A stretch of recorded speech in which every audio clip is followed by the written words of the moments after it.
महान विभूतियों ने जन्म लिया है।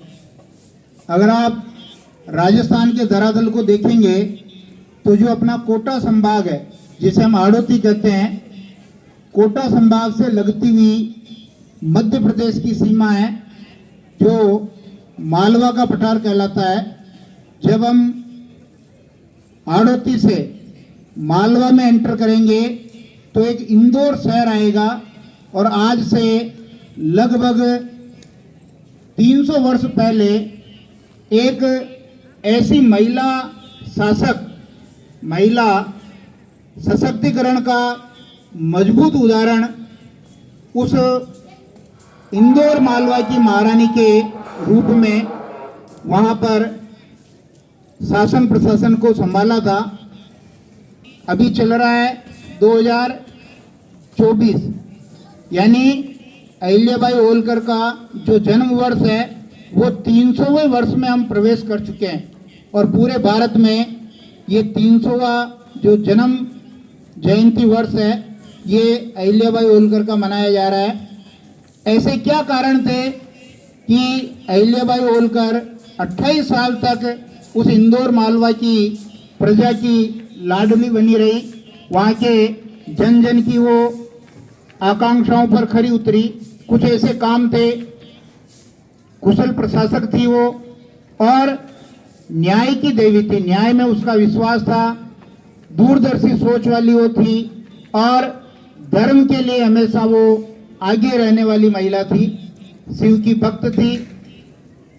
जो इंदौर में अगर आप देखेंगे, इंदौर में उन्होंने विकास के बहुत सारे काम किए।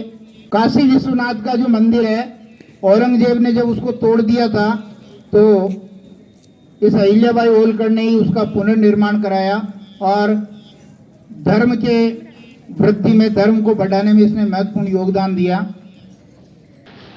बहुत सारे काम उन्होंने प्रजा के लिए किए, जितने भी, चाहे उत्तर भारत हो, दक्षिण भारत हो, नए नए मंदिरों का निर्माण करवाया, मंदिरों के किनारे घाटों का निर्माण करवाया और इंदौर के नजदीक ही एक महेश्वर स्थान है, उस महेश्वर को अपनी राजधानी बनाया और वहाँ सांस्कृतिक रूप से और स्थापत्य कला के रूप से उस महेश्वर का विकास किया, इंदौर का विकास किया।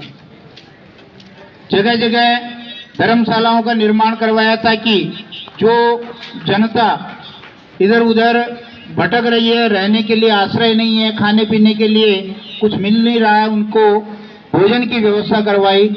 इस प्रकार लोगों की संवेदनाओं को समझने वाली ऐसी महिला शासिका अहिल्याबाई होलकर, जिनका हम 300वां जन्म जयंती वर्ष मना रहे हैं, निश्चित रूप से हमारे इतिहास में एक गौरवशाली पन्ना है। और ये तो एक उदाहरण हुआ, ऐसे अनेक उदाहरण हैं जिन्होंने हमारे इतिहास को गौरवान्वित किया है, लेकिन हो सकता है कि हम उनके नाम से परिचित नहीं हों।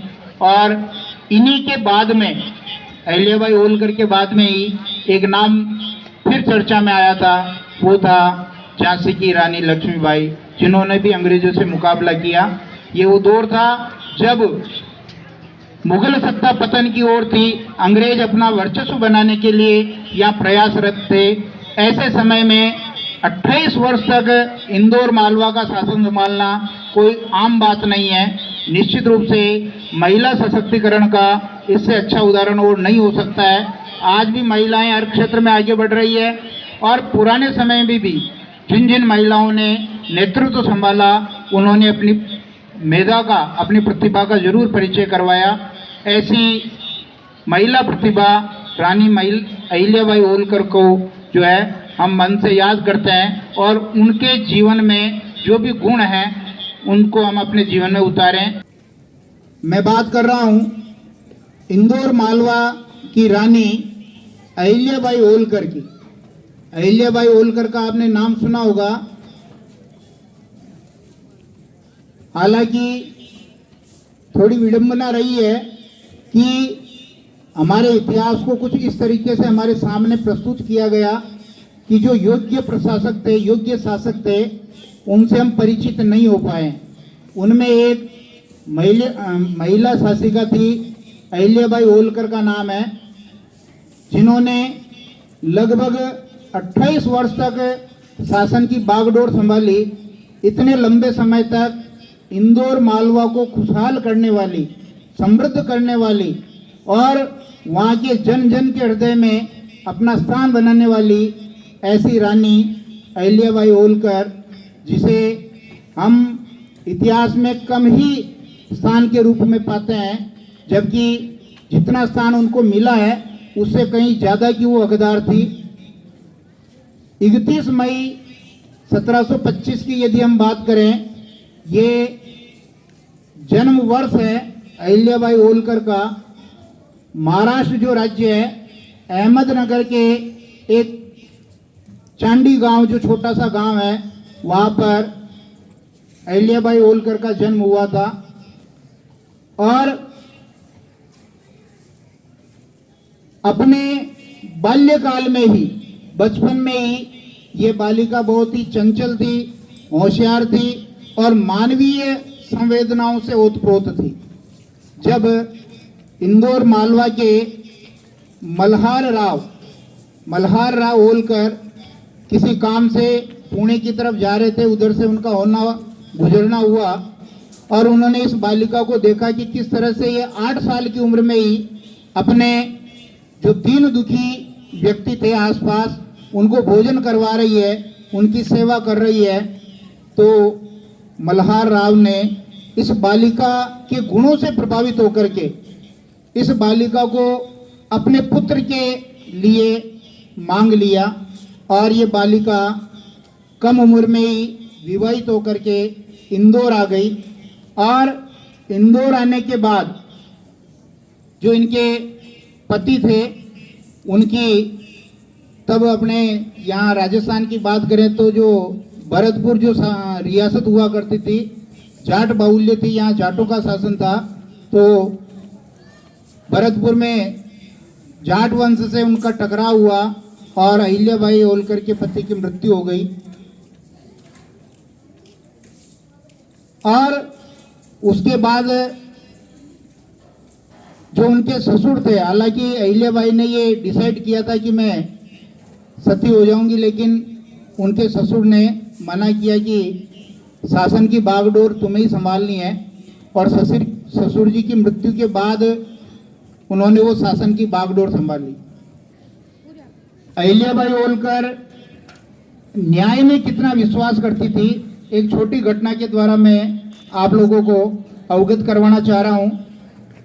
अहिल्याबाई होलकर के एक पुत्र था और वो पुत्र अपने रथ में बैठ करके मार्ग से जब जा रहा था, रास्ते में एक गाय अपने बछड़े को दूध पिला रही थी और बछड़ा वो उछल कूद करता हुआ उस रथ के सामने आ गया और वो रथ से जो है जख्मी हो गया और उसकी मृत्यु हो गई। लेकिन उनके पुत्र ने कोई ध्यान नहीं दिया और वहां से वो चले गए। थोड़े समय बाद अहिल्याबाई होलकर उसी मार्ग से गुजरी। उन्होंने देखा कि एक गाय अपने बछड़े के पास बैठी है और बछड़ा मृत अवस्था में उस रास्ते पर पड़ा हुआ है। उसने लोगों से पूछा कि आखिर ये घटना कैसे हुई, अब कौन बताए कि ये उसी के पुत्र ने किया है। किसी ने हिम्मत करके ये बताया कि ये आपके ही पुत्र का काम है, उन्हीं के रथ से ये दुर्घटनाग्रस्त हुआ और मृत्यु को प्राप्त हुआ। अहिल्याबाई जब वापस अपने महल में आई तो उन्होंने जो उनकी पुत्र वधू थी उसको बुलाया और उनसे पूछा कि यदि कोई व्यक्ति माता के सामने उसके पुत्र की हत्या कर दे तो उसे क्या सजा मिलनी चाहिए। तो उसकी पुत्र वधू ने कहा कि अगर माता के सामने अगर उसके पुत्र को अगर कोई मार दे तो मृत्यु दंड से कम सजा उसको नहीं मिलनी चाहिए। तो अहिल्याबाई होलकर ने कहा कि मेरे पुत्र और तुम्हारे पति ने एक गाय के बछड़े को अपने रथ के नीचे कुचल करके मार दिया है और इसकी सजा मृत्यु दंड ही है। और वहां उसके पुत्र को मृत्यु दंड दिया गया और ये सजा निर्धारित की गई कि जैसे रथ के नीचे कुचलकर उस बछड़े को मारा गया है या वो बछड़ा जैसे कुचला गया है वैसे ही रथ के नीचे कुचल करके और उस रथ के आड़े आ जाती थी। तब जो उनके मंत्रीगण थे उन्होंने ये कहा कि 4-5 बार प्रयास कर लिया, हर बार जैसे ही कुचलने को वो गाय आड़े आ जाती। तो उन्होंने कहा कि जब ये गाय ही नहीं चाह रही है कि इस घटना के लिए आपके पुत्र को मृत्युदंड मिले, तो अब आप इसको जो है क्षमा कर दीजिए। और इस प्रकार उन्होंने इस सजा को रोका। कहने का मतलब ये है कि न्याय के लिए वो कुछ भी नहीं देखती थी, जो न्याय है वो मिलना चाहिए।